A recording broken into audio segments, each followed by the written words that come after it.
So, Sam, what do you remember about traveling and singing as a young family? Well, I remember a lot of long car rides, shoved in the back seat, in the far back of the Suburban. Made a lot of memories doing that. But I also remember going to Canada and recording our CD at a studio up there. And I remember playing Nintendo 64 in between sessions when somebody else was recording. And I just remember how that was a ton of fun. And I remember, playing drums for church as I grew up, and playing for Ben's graduation, singing at fairs, and just a lot of different stuff that we did.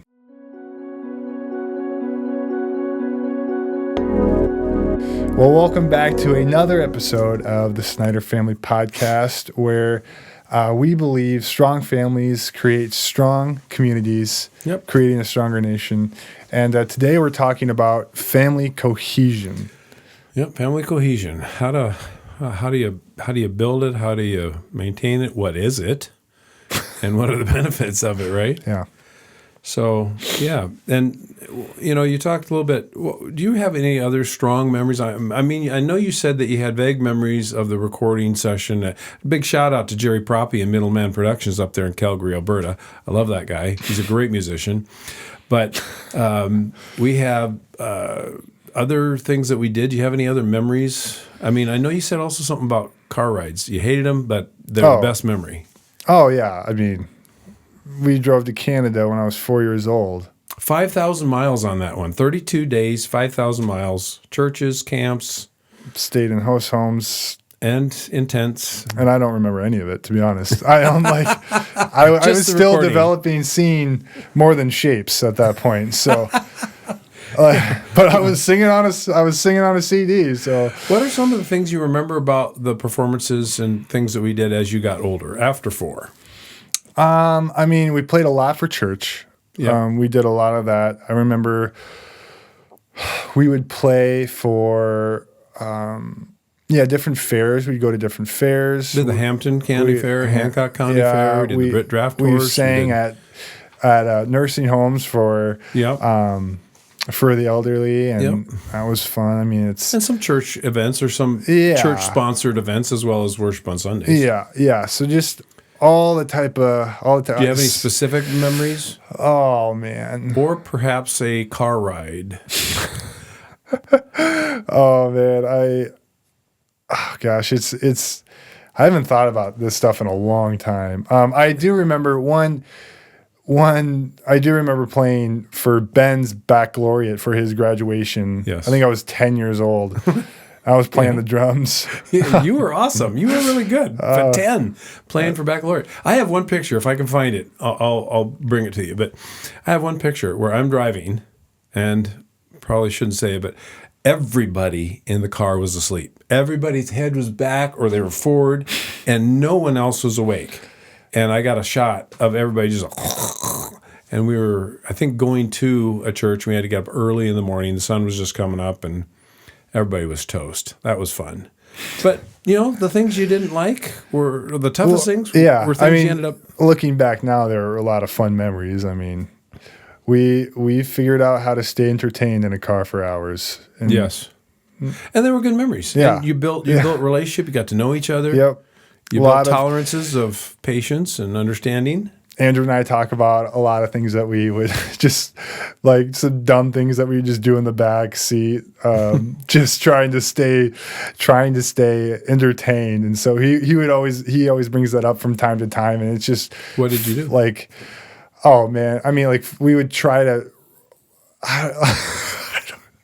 we would do, we would give each other shoulder rubs. Like we'd time out shoulder rubs so that we each got a fair amount. We would, fair amount. We would try to arm wrestle. We would, oh gosh, I don't know what we were trying to do. I think we were trying to leg wrestle or something, but we would we were 5 years old, 2 years old, like we were just tiny.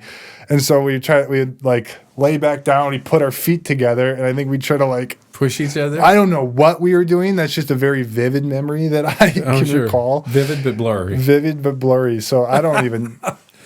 Well, a lot of just random stuff. So what is a question, I guess, in terms of family cohesion? The first thing that comes to mind is cohesion. I remember years ago as a young dad, heard that family cohesion, didn't even know what it meant. But cohesiveness is togetherness, right? So I think immediately of Psalm 133, where David is writing about unity. And I'll read it here.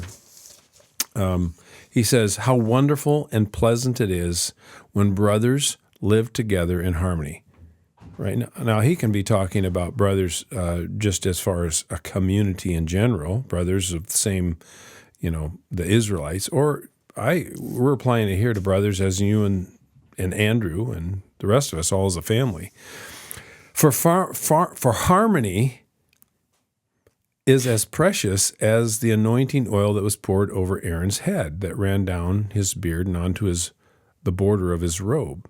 Harmony is as refreshing as the dew from Mount Hermon that falls on the mountains of Zion.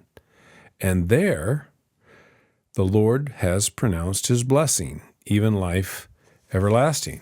And the reason I think of that verse or that Psalm 133 is that unity is a lot like cohesion. Unity and cohesion, right? And we've talked about, I think it was in podcast just before this, number 4, we did a play on words with community and unity being in the center of the word community. But here we're talking about families in unity. And so what is unity? Well, I can tell you what it's not. It's not dishonoring one another. It's not devouring one another in a family. It's not quarreling. Although there probably is some quarreling in families just because you're in close proximity to everybody all the time, but that's not the essence of unity. Unity is peace and harmony. The word used here in this version, NLT version, New Living Translation, is harmony. It's loving one another, and it's acting as one, as a unit. So unity, acting as one. And so I think... you got to be careful. Unity is not uniformity. We don't all dress the same. We don't all have to do the same thing or have the same interests, but we act in our uniqueness as one. That make sense? Mm-hmm. So I guess, that's what unity is, but what does unity look like? Well, it gives us a couple illustrations or a couple examples in here. First of all, it looks like precious anointing oil poured over Aaron's head. First thing I think of is structure. If it's poured on the head, there's order in the home.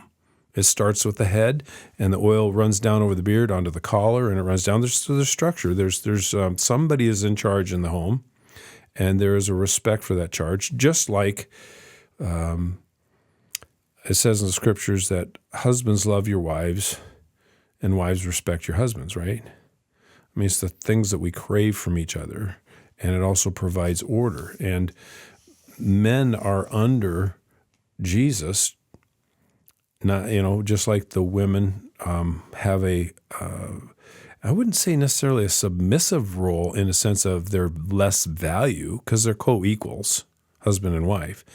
But the role together, someone has to lead, and so the Lord has encouraged the man to take that role. And so that's the head. There's structure in this version. Again, wanting to emphasize that everybody has equal value, right?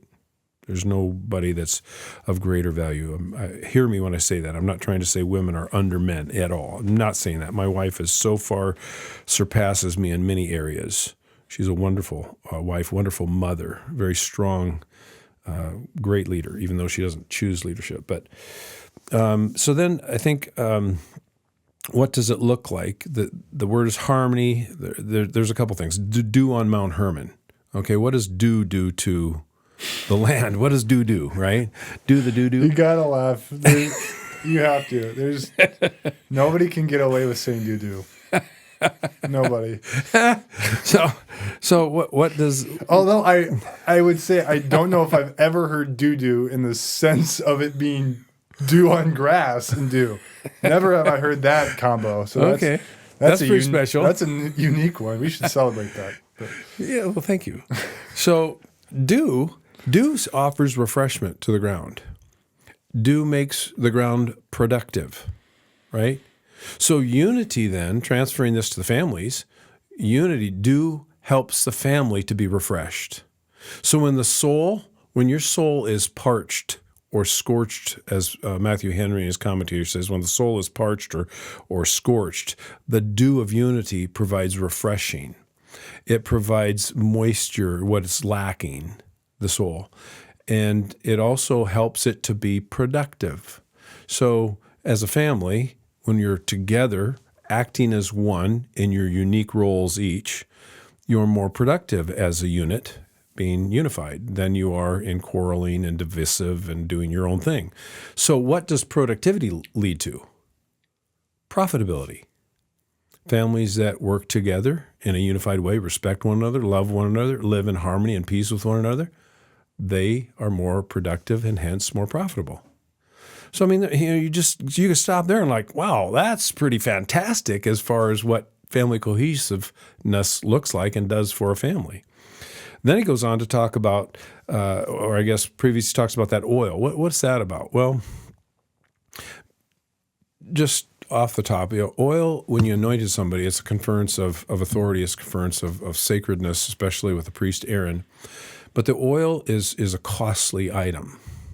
It's also a fragrant item. So unity smells good to people around.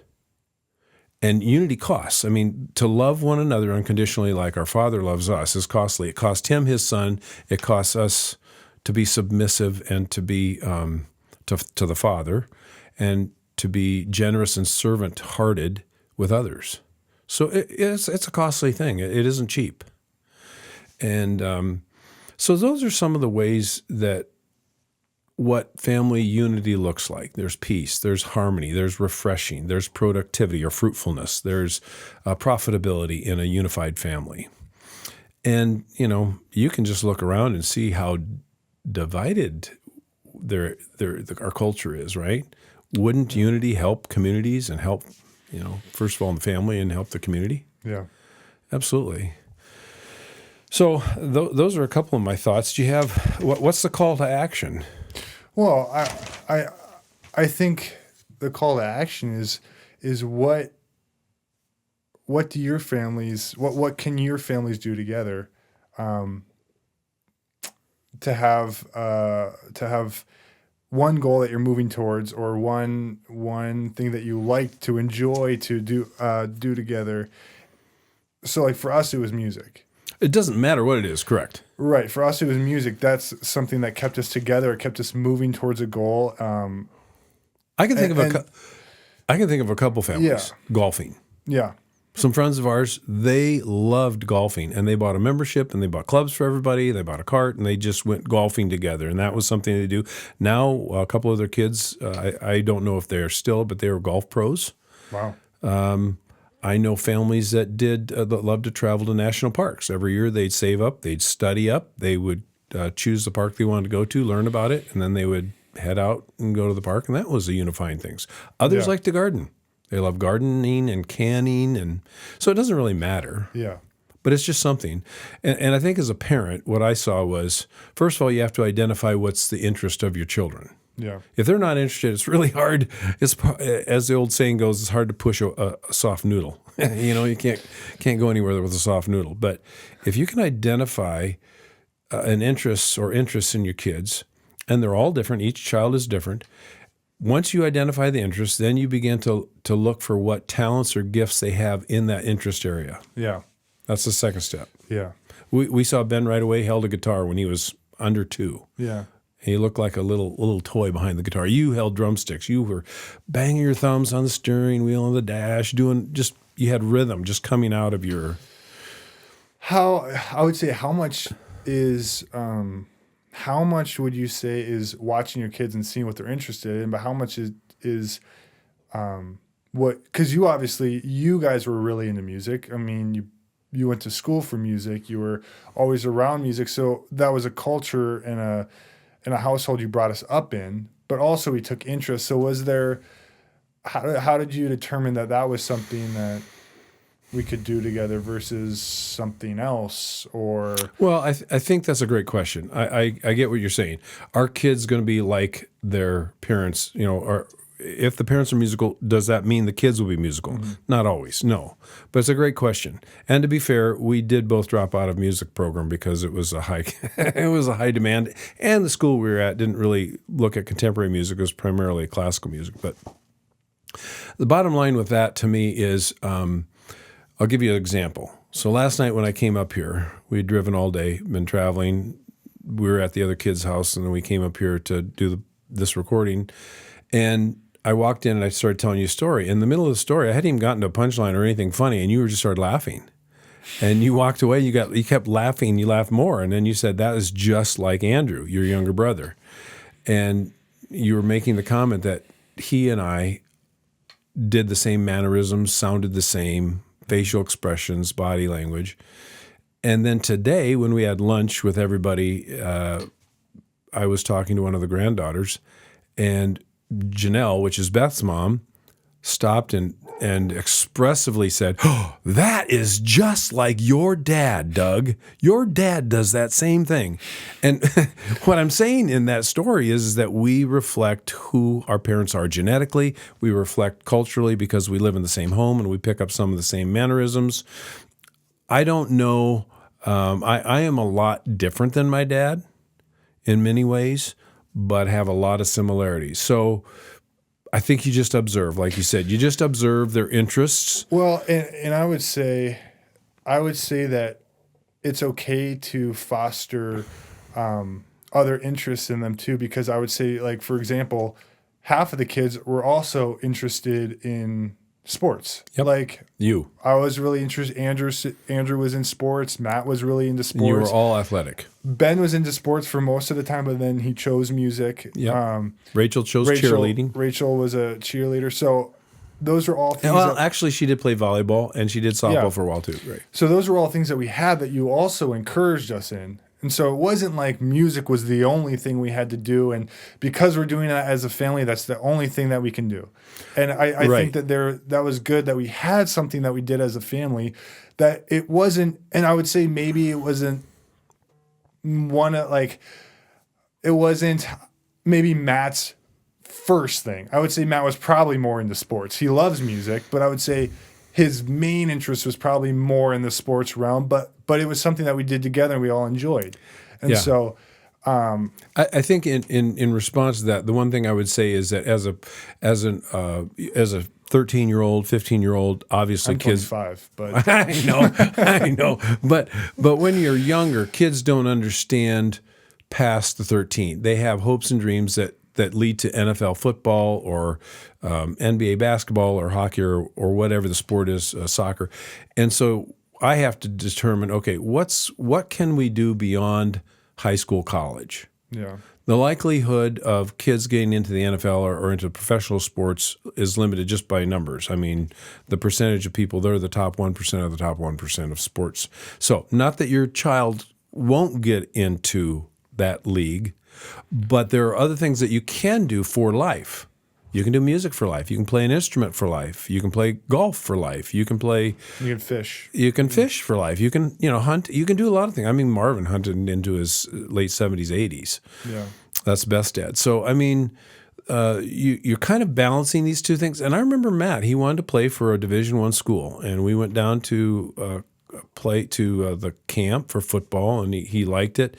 And then as he got into that choosing a school to go to, he ended up realizing that the cost of playing 40 hours of football a week, he didn't know if he wanted to put that much into it. Yeah. So then you kind of say, do I really love it that much? Even though I'm good at it and probably could have played to some measure. Yeah. So those are things you have to think about as a parent. And of course, I mean, how much pride is in every dad? I want my kid to be, the best of everything, and you think they are going to be, truly. Yeah.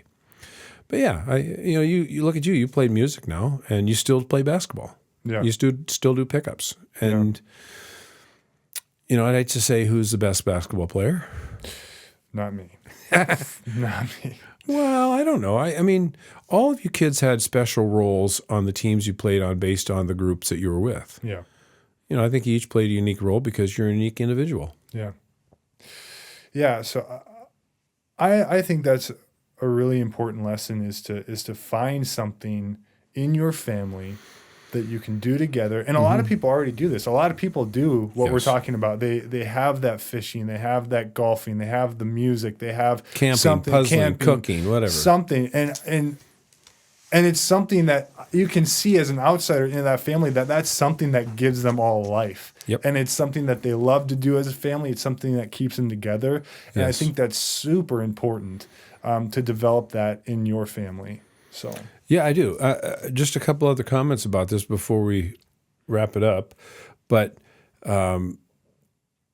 if you look at your kids, and you mentioned earlier, do you just watch and observe them? Yeah, kids are most free and are most themselves when they are given the freedom to go do something, like in the basement. What toys do they pick up? What kind of things? I remember Ben. We couldn't get him to color for nothing. I mean, he would not color. He's colorblind. Because he's colorblind, right? I mean, so it took us a while to figure that out. I mean, so we did figure it out, and then we realized, so he's going to be doing other things. He loves swords. He loves sword fighting. He loved the saber lights, lightsabers and all that stuff. So you just look at each kid, you find their interest, then you find the interested area, and you look for the areas of gift and talent, the gifts and talents in that interest area. And then you provide opportunities in those areas to develop the skill, and some things peter out over time. We bought swords and lightsabers for Matt and Ben, and in time they just kind of stayed in the corner. But the guitar kept going for both of them. Sports kept going for both of them, at least for Matt more than Ben. And Ben's a great athlete. He just chose to go into music. And so, yeah, I think those are some things. So what about the music? How do you think that ended up in our family? Well, I mean, I would say it ended up pretty well for the most part. I mean, Ben is a worship leader at a church, so he continued to use that skill, and now he's doing that for his livelihood. And I am full-time production, freelance music, so I'm still doing that today. You both songwrite? We both songwrite. We do all of that. I know Rachel plays for her worship team at her church. She sings, leads. Matt loves to play guitar whenever he gets a chance. I know he used to play for church as well. And Andrew does too. So Andrew plays for worship team as well. So we're all still using that gift and that interest that you cultivated. And I think sometimes the outcrops of the aren't exactly what you think. Like, for example, you would think, well, maybe Matt does the least in terms of worship leading, but yet the gift that was given to him that he identified with, he is very strong with leadership and building leadership into others. And all the people time, all the time on stage and afterwards with people and staying in host homes and being around people, he is very good with people. And it helped him in his current employment to be a leader and to be a people person. People. Yeah. So. Yeah. So I think that's the call to action. That's our encouragement, is find something that you can do as a family and start to cultivate that and find unity in something that you can do together. And the blessings that come with it. The benefits are over the top. Yes. Well, have a great week, and we'll see you next time.